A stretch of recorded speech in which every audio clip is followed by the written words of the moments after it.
एक बार फिर नमस्कार एस्ट्रो दर्शन के कार्यक्रम में। और आज का दिन बहुत ही महत्वपूर्ण उन लोगों को कह सकते हैं, या वो पेरेंट्स हो, या वो स्टूडेंट हो, या फिर वो कोई काम करते हो, क्योंकि आज हमने लिया है एक सब्जेक्ट जिसका नाम है एजुकेशन। और हमारे साथ है आचार्य शिशिर पाठक जी, जिससे आज हम बात करेंगे कि एजुकेशन को लेके क्या क्या हो सकता है और कैसे हम आगे बढ़ सकते हैं।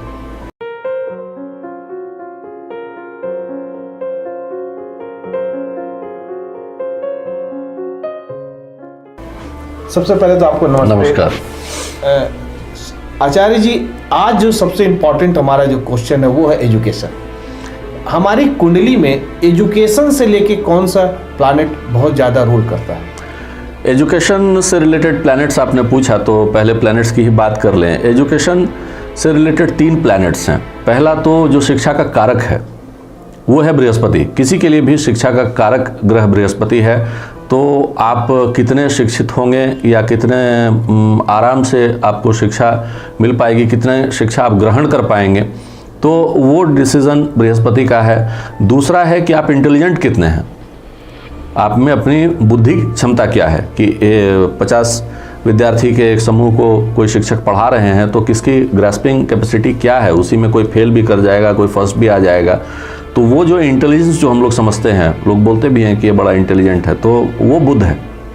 बुध की स्थिति कुंडली में ये निर्धारित करेगी कि आप कितने इंटेलिजेंट हैं, आपकी ग्रास्पिंग कैपेसिटी क्या है, या आपका कम्युनिकेशन स्किल क्या है, या आपकी राइटिंग कैपेसिटी की आपने समझ तो लिया, उसको एक्सप्रेस नहीं कर पाए, तो वो पूरा बुध का काम है। प्लस अब एक और प्लैनेट है चंद्रमा, जो कि मन का कारक है, कि अब शिक्षक तो यहाँ पढ़ा रहे हैं, मैं खिड़की से बाहर देख रहा हूँ, क्योंकि मेरा कंसंट्रेशन का हालत बहुत बुरा है।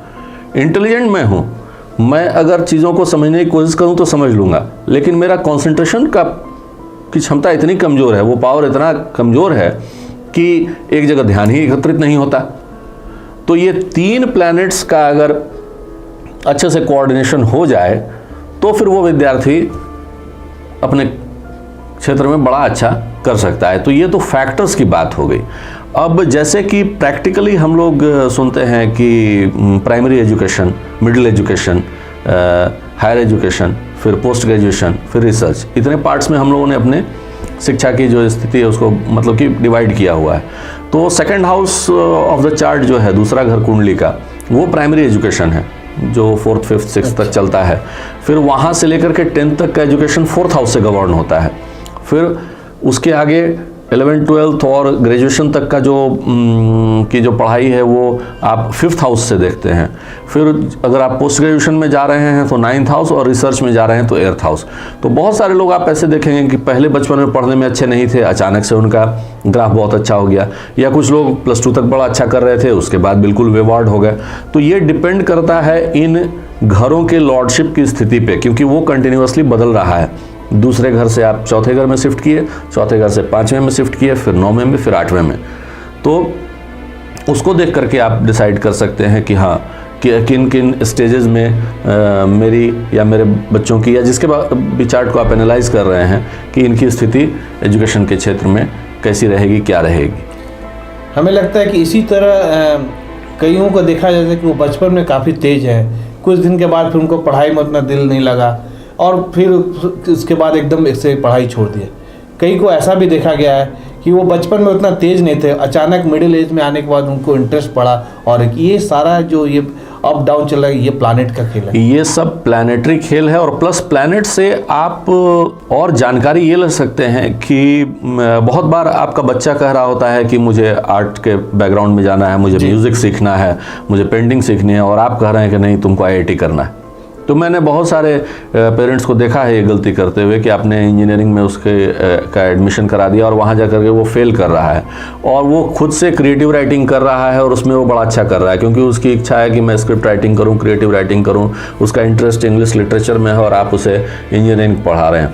तो ये सब करने से पहले अगर आप चार्ट एनालिसिस करवा लें तो उसमें ज्योतिष शास्त्र बहुत अहम भूमिका निभा सकता है एज अ गाइड की जो बच्चा कह रहा है वो कितने हद तक उस फील्ड में सक्सेसफुल हो सकता है। तो आपको भी एक कॉन्फिडेंस रहेगा कि बहुत रिस्क नहीं है, बिल्कुल एक ट्रेडिशनल वे में जाने के डॉक्टर ही बनना है, इंजीनियर ही बनना है, आर्किटेक्ट ही बनना है, वकील ही बनना है, इस तरीके की जो बिल्कुल जो फिक्स्ड रूटीन टाइप का एजुकेशन है उससे हटके भी कोई कुछ अगर कर सकता है, कुछ क्रिएटिव है कि कोई फैशन डिज़ाइनिंग करना चाह रहा है, कोई एक्टिंग में जानना चाह रहा है, कोई म्यूज़िक डांस कुछ करना चाह रहा है, पेंटर बनना चाह रहा है, तो उसमें क्या स्किल है, सिर्फ बच्चा भ्रम में है या वो कुछ आगे कर भी पाएगा, उसे प्रोफेशनली कोई रिकॉग्निशन मिलेगा, रिवॉर्ड मिलेगा, नहीं मिलेगा, तो उन सब बातों की जानकारी आप कुंडली से ले सकते हैं। मतलब आपके कहने का मतलब है कि दो चीज़ हमें समझ में आ रहा है। पहला तो आप बच्चे पर प्रेशर नहीं बनाएंगे, नहीं, बिल्कुल और दूसरा नहीं। आपका जो थॉट्स है कि हमारा बेटा इंजीनियर या डॉक्टर्स बने या आईएएस बने,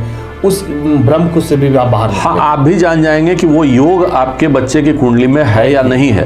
प्रत्येक व्यक्ति में कुछ ना कुछ मेरिट तो है ही, लेकिन वो मेरिट किस काम के लिए है, अगर आप उसे वक्त रहते आइडेंटिफाई कर लें तो बच्चा भी बिल्कुल जो उसका हॉबी होगा अगर उसे ही कंटिन्यू करेगा पढ़ाई में या करियर में, तो उसको वो काम जैसा नहीं लगेगा कि मैं कोई काम कर रहा हूँ, और देन ही और शी विल एक्सेल, तो वो ज़्यादा अच्छा है। हमें लगता है कि कुंडली में सबसे इम्पॉर्टेंट चीज़ यही होना चाहिए, क्योंकि जिस तरह का समय में हम लोग चल रहे हैं, एजुकेशन को सबसे पहले दिखाना चाहिए। एजुकेशन को दिखलाना ही चाहिए, और एजुकेशन से जो डिफरेंट प्लैनेट्स हैं, अगर कोई अकाउंट्स की पढ़ाई करना चाहता है या मैथमेटिक्स, स्टैटिस्टिक्स, इस तरह के इकोनॉमिक्स में जाना चाहता है, तो या मैनेजमेंट फील्ड में जाना चाहता है, तो उसे अपने बुध की जांच करनी बहुत ज़रूरी है। कोई बायोलॉजिकल स्ट्रीम में जाना चाहता है, मेडिकल, बायोकेमिस्ट्री, माइक्रो बायोलॉजी, इसमें जाना चाहता है, तो उसे अपने बृहस्पति की स्थिति देखनी चाहिए।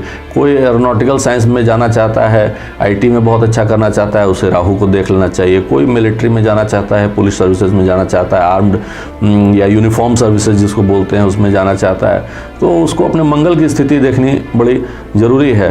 तो कोई इमेजिनरी चीज़ों में कि हम म्यूज़िक में जाना चाहते हैं या हम लिरिक्स राइटर बनेंगे, मतलब जहाँ इमेजिनेशन की ज़रूरत है वहाँ चंद्रमा को देखना बहुत ज़रूरी है। तो ये कौन सा एज होना चाहिए जब ये बच्चे पढ़ाई करें, कब दिखाना चाहिए कुंडली? जन्म कुंडली तो बच्चे के जन्म के जितने जल्दी आप दिखला लें तो उसके आयु, उसके स्वास्थ्य, उसके एजुकेशन, उसके करियर, उसके मैरिटल लाइफ, उसके फाइनेंसेस, आपको सारी चीज़ों की जानकारी पहले ही होनी ज़रूरी है। आप इस चीज़ को जितना विलम्ब कर रहे हैं उतना ही चीज़ भाग्य भरोसे चलेगा और फिर चीज़ें डिरेल होती जाएंगी। अगर किसी भी स्टूडेंट को अगर अपने सब्जेक्ट को सिलेक्शन करने में दिक्कत हो रहा है, तो क्या कुंडली बता सकती है इस बात को? बिल्कुल, कुंडली उन्हें इस बात का भी इशारा कर सकती है कि आपको कौन सा सब्जेक्ट परसू करना चाहिए। और बहुत बार क्या होता है कि आप अकाउंट्स पढ़ना भी चाहते हैं और आपकी इंक्लिनेशन भी है, लेकिन आपको उधर सफलता नहीं मिल रही है। तो अगर बुध आपका कमज़ोर है और योग कारक है, तो आपको उस प्लैनेट से रिलेटेड रत्न दिया जा सकता है। अगर रत्न नहीं दिया जा सके, ऐसी कुछ स्थिति बन रही है, ऐसा कुछ कॉम्बिनेशन बन रहा है, तो मंत्रों की शक्ति के द्वारा या और बहुत तरीके का हेल्प किया जा सकता है। तो कुंडली की जांच तो हर स्थिति में आवश्यक है कि कहीं भी आपको कोई भी परेशानी हो रही है या किस स्टेज में परेशानी हो रही है, क्योंकि हर एक स्टेज पार करके ही आपको आगे जाना है। अगर आपका मिडिल एजुकेशन वाला फेज बहुत ख़राब है तो आप +2 तक पहुँचेंगे ही नहीं। खास करके एक चीज़ मैं यहाँ मेंशन करना चाहूँगा कि 5th हाउस कुंडली का बहुत ही इंपॉर्टेंट हाउस है, क्योंकि वही दिमाग का भी घर है और +2 से लेकर ग्रेजुएशन तक का वो घर है। और वहाँ पे अगर केतु जैसा प्लैनेट बैठ जाता है तो आपको बहुत ज़्यादा परेशान करता है, तो सडनली आपका एजुकेशन का ग्राफ गिरा देगा। तो इसीलिए कुंडली की जाँच हर स्थिति में बहुत आवश्यक है। कई बार ऐसा भी देखा गया है कि एजुकेशन बहुत अच्छा नहीं है मगर उसकी लाइफ स्टाइल बहुत अच्छी है, तो इसको किस ढंग से हम लोग देखते हैं? देखिए, लाइफस्टाइल और एजुकेशन का कोई आपस में लेना देना नहीं है।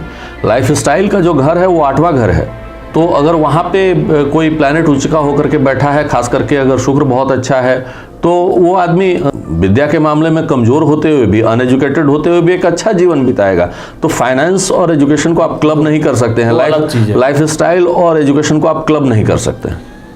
अब ये जानना चाहिए तो उपाय कि कैसे कोई व्यक्ति अगर जानना चाहता है कि हम मेडिकल साइड में जाए, इंजीनियरिंग साइड में जाए, हमें इंटरेस्ट भी है मगर प्लैनेट का पोजीशन सही नहीं होने की वजह से हम 2-3 बार हो सकता है हमें रुक जाना पड़े, उसके लिए क्या उपाय हो सकता है? वो पहले ही आप कुंडली की जांच करा करके देख लें कि क्या ऐसी बाधा आने वाली है, या अगर ऐसी बाधा आपको ऑलरेडी आ रही है तो भी जांच करके देखें कि इसका कारण क्या है, और कारण सटीक पता चल जाए तो उस ग्रह से रिलेटेड रत्न या उस ग्रह की शांति करके उन चीज़ों में काफ़ी हद तक आप लाभ ले सकते हैं। तो हमारे साथ आचार्य शिशिर पाठक जी बहुत ही अच्छा बात बताएं एजुकेशन को लेके।